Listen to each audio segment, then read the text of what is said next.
Good morning, students. Now, today I am going to tell you about the chapter that is from traders to rulers. As we have done the things in the Zoom class yesterday, so now today let me show you on the graph how all these the colonies like English, French, Portuguese, Dutch, Danish, they firstly come in India and settled over here. So as per the story I have told you, in the Jahangir regime, here Sir Thomas Raw came to India and he treated the Jahangir and get the first permission to settle in Gujarat, that is in Surat.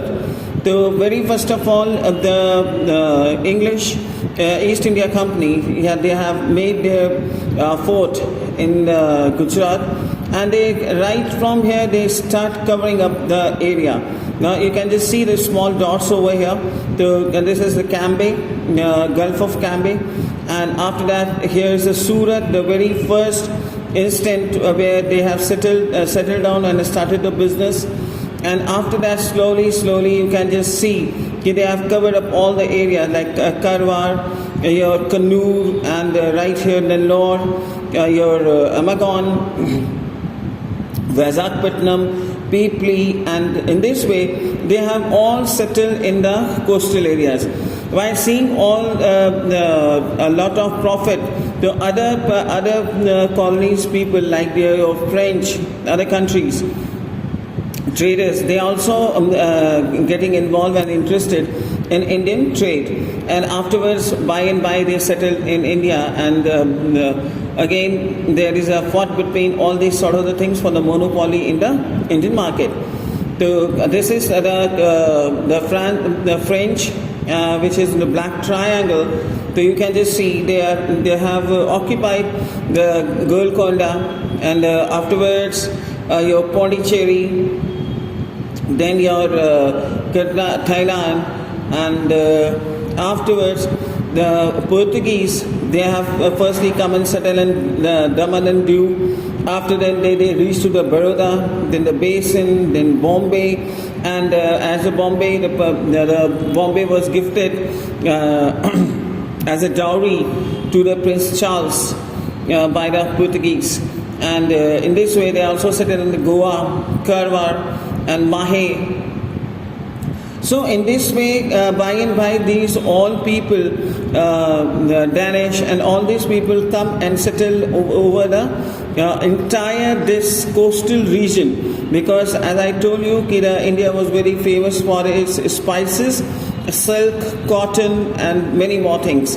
So they have started settling over on the over here, and afterwards, once the Mughal region, this is your map of the Mughal regime, where because they have already covered up the whole of the India. Now in another map I will just show you how the things happens. Now just see, afterwards that being the traders, so they have starting occupying the numbers of places in India.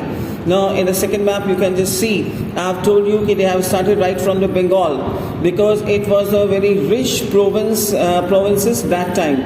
So they have started right from settling and becoming the ruler of Bengal, and here they have fought with the Mir Jafar and other Nawabs, and by they have started occupying the whole of the Bengal, your Awadh, your Bihar, and some portion of Orissa too.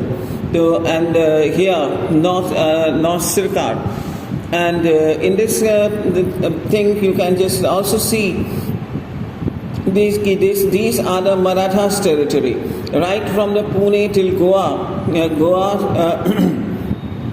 Till Gujarat, and some portion of Rajasthan. These are all the portion covered up by the Marathas, and they give the tough resistance to the British peoples. And afterwards, this is the green territory which belongs to the Nizam. This one, There is some portion of your Orissa, some portion of your Karnataka, MP, and